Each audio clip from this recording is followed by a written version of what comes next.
आदाब, मैं मुमताज आलम रिजवी और मैं बात करूंगा इजराइल की, क्योंकि इजराइल इस वक्त बड़े बहरान से गुजर रहा है और खास तौर से जो इजराइल के वजीर आजम हैं नेतन्याहू, उन पर अब तलवार लटक गई। कभी भी उनकी सरकार जा सकती है, क्योंकि जो इजराइल की पार्लियामेंट है वो तहलील हो सकती है, संसद भंग हो सकती है और बहुत बड़ा बहरान अगर कहा जाए किसी भी वक्त नेतन्याहू की सरकार जा सकती है। हालांकि अमेरिका की पूरी कोशिश है कि नेतन्याहू की सरकार बची रहे और नेतन्याहू का अमेरिका इस्तेमाल करता रहे, लेकिन काफी नाराजगी है। जो इनके अलाई पार्टियां हैं वो काफी नाराज है और इसलिए ये इस वक्त की सबसे बड़ी खबर है, नेतन्याहू की सरकार जा सकती है। और देखिए तमाम ये खबरें चल रही हैं। दरअसल इजराइल का बहरान गहराता जा रहा है, क्योंकि नेसेट तहलील का खतरा, जो संसद है, पार्लियामेंट है, उसके भंग होने का खतरा था और नेतन्याहू ने हुकूमत के खात्मे से बचने के लिए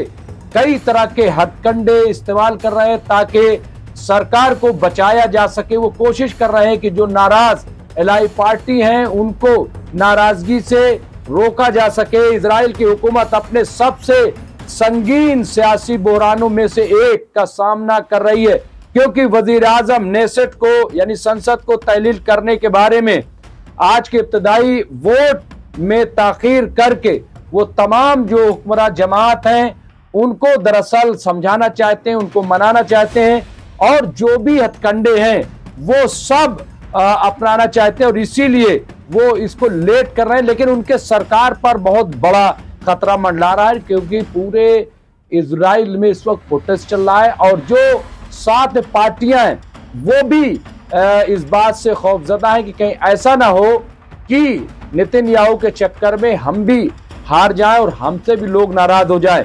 ये बहरान दरअसल अल्ट्रा ऑर्थोडॉक्स पार्टियों की तरफ से गैर मामूली इजाफे के दरमियान आया है, जिन्होंने नेसेट के करारदाद की हिमायत करने की धमकी दी है और कहा है कि जब तक यशु के तलबा के लिए फौजी सर्विस से इस्तिस्ना के कानून पर कोई मुआहदा नहीं आ जाता, तब तक हम इस फैसले को वापस नहीं लेंगे। दरअसल यशु कहते हैं जो मदारिस होते हैं जहाँ पे दीनी तालीम दी जाती है। अब चूंकि जंग चल रही है पिछले 20-22 महीने से, अभी आपने देखा कि वहां पे औरतों की महिलाओं की बड़े पैमाने पे भर्ती की गई है और अब रिपोर्ट ये आई है कि 5 फौजियों में से एक खातून फौजी वहां पे हो गई नंबर 1। अब दरअसल नेतन्याहू क्या चाहते हैं कि ये जो मदारिस के स्टूडेंट हैं इनको भी फौज में शामिल किया जाए, इनका भी इस्तेमाल किया जाए। इसकी सख्त मुखालिफ ये पार्टियां, जो ऑर्थोडॉक्स पार्टियां हैं, इन्होंने कहा कि ये मुमकिन ही नहीं है, क्योंकि ये जो तलबा हैं ये दीनी काम के लिए हैं, ये फौजी काम के लिए नहीं है। तो ऐसे में कैसे मुमकिन है कि आप इन्हें फौज में ले जाएंगे, इन्हें आप लड़वाना चाहते हैं। अच्छा, वैसे भी आप जमीनी सतह पर अगर देखें तो गजा में बड़े पैमाने पर आईडीएफ के लोग मारे जा रहे हैं। जो रिजर्विस्ट हैं उनमें भी अभी बहुत सारे मारे गए, जिनके बारे में बताया जा रहा था कोई इंजीनियर था, कोई डॉक्टर था, क्योंकि उनके पास ट्रेनिंग थी नहीं। अब जब ट्रेनिंग थी नहीं और उनको भेजा गया तो जाहिर है कि वो उनका मरना, और हमास चूंकि इस वक्त बहुत ही डेंजरस करो या मरो की पॉलिसी पर काम कर रहे। अब यहाँ पे आप देखिए यूनाइटेड तौरात यहूदियत पार्टी ने खुलेआम ये ऐलान कर दिया है कि अगर किसी कानून पर इत्तेफाक नहीं हुआ, यानी अगर इस कानून पर इत्तेफाक नहीं हुआ तो हम नेसेट को तहलील करने के हक में वोट दे देंगे। यानी हमें कोई परवाह नहीं कि नेतन्याहू की सरकार रहे या न रहे, हमें सरकार की बिल्कुल जरूरत नहीं।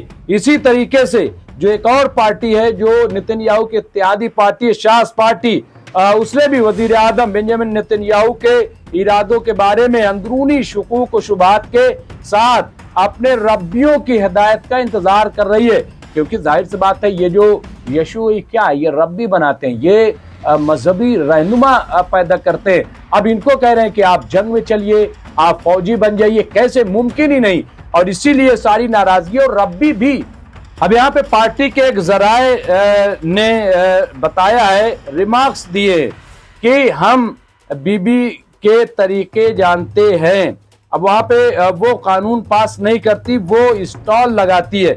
अब यहाँ पे आप देखिए गुज़िश्ता कई घंटों में नेतन्याहू ने नेसेट की मुजव्वदा करारदाद पर इब्तदाई वोट को मुलतवी करने की शदीद कोशिशें की हैं कि फिलहाल जो है वोटिंग मुलतवी हो जाए, वोटिंग ना हो। इसका मतलब साफ है कि नेतन्याहू को पता है कि वो अक़लियत में है, अगर वोटिंग हुई तो वो हार जाएंगे।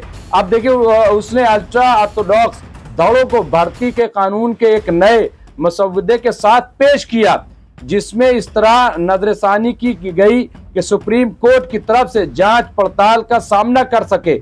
ये खारजा उमूर और दिफाई कमेटी के कानूनी मुशीर से मुशावरत के बगैर किया गया। ये इकदाम मेयारी तरीक़ेकार को नजरअंदाज करते हुए देखा गया। अब यहाँ पे आप देखिए जो मुशावरती बोर्ड है, जो सुप्रीम, ये तमाम जो है सबको साइडलाइन कर दिया। असल में नेतन्याहू क्या है कि वो इस वक्त अपनी जान बचाने के लिए कुछ भी कर सकते हैं। उनको अब जाहिर सी बात है कि वो इतने बेधड़क हो गए, इतने पुराने हैं कि उनको लग रहा है कि हम जो भी करेंगे कोई इसका रोकने टोकने वाला नहीं है। यही वजह है, आप देखिए गजा में तमाम दुनिया भर की मुखालफत बावजूद आज भी वहां पे बम बरसाए जा रहे हैं, आज भी वहां पे लोगों को मारा जा रहा है। तो ये बहुत ही खतरनाक। अब यहाँ पे देखिए, अब यहाँ बाखबर जराये के मुताबिक नेतन्याहू ने कमेटी के चेयर यूली को तजवीज पेश की कि इन लोगों पर जुर्माने आयद करने में ताखीर की जाए जो इंदराज में नाकाम रहते हैं, और यहाँ पे कहा कि एडजस्टमेंट की इजाजत देने के लिए एक अबूरी मुद्दत का मशवरा देते हैं।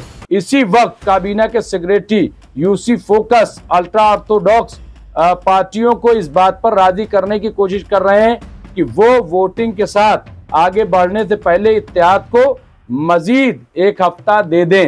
यानी आप देखिए यहाँ पे बहुत ही खतरनाक सिचुएशन देखने को मिल रही है और नेतन्याहू के सरकार को एक बड़ा खतरा लाक हो गया है। अब यहाँ पे आप देखिए हरीम और नेतन्याहू, क्या रवायती दाएं बाजू का कैंप टूट जाएगा। यानी जो 77 साल का रिश्ता है वो अब टूटता दिखाई दे रहा है। यहाँ पे आप देखिए डेविड बेन गुरियन को 77 साल पहले ऐसा नहीं लगा होगा कि ऐसा वक्त भी आ सकता है कि जब उसने चंद यशु तालिब इल्मों के लिए फौजी खदमात से महदूद इस्तिस्ना की मंजूरी दी थी कि वो एक ऐसे बहरान के बीच बो रहे थे जिससे इजराइल के वजूद को खतरा लाक हो जाएगा। अब यहाँ पे आप देखिए ये जाहिर सी बात है कि इस वक्त का मकसद खालिस्तान सियासी था, क्योंकि वो हरीम को सयूनी मंसूबे में जम करना चाहता था। ताम आर्जी इस्तिस्ना, इनफरादी इस्तिस्ना से इज्तिमाई इस्तिस्ना और फिर मुकद्दस मराआत के एक ऐसे निज़ाम तक पहुँच गई जिसमें मजहबी जमातें किसी भी तब्दीली से इंकार करती हैं और जिसे वो किसी भी सियासी इत्तेहाद के लिए लाजमी शर्त समझते हैं। बहरहाल ये नेतन्याहू के लिए बहुत ही खतरनाक है और मुझे लग रहा है कि ऐसे में सरकार को बचा पाना ये नेतन्याहू के लिए बहुत ही मुश्किल होता जा रहा है। बहरहाल देखना है कि सरकार क्या नेतन्याहू बचा पाते हैं या फिर सरकार गिर जाती है। सरकार एक्चुअली गिर गई है, बस ये कि उसे टाला जा रहा है। अब कब तक बकरे की अम्मा खैर मनाएगी, जो कहा जाता है, कहावत है, वो देखना होगा। बहुत बहुत शुक्रिया और हमारे प्रोग्राम को देखने के लिए आप एमएमसी न्यूज़ इंडिया को इसी तरह ज्वाइन करें, लाइक करें और हमारी मेंबरशिप भी आप ज़रूर ज्वाइन कर लें।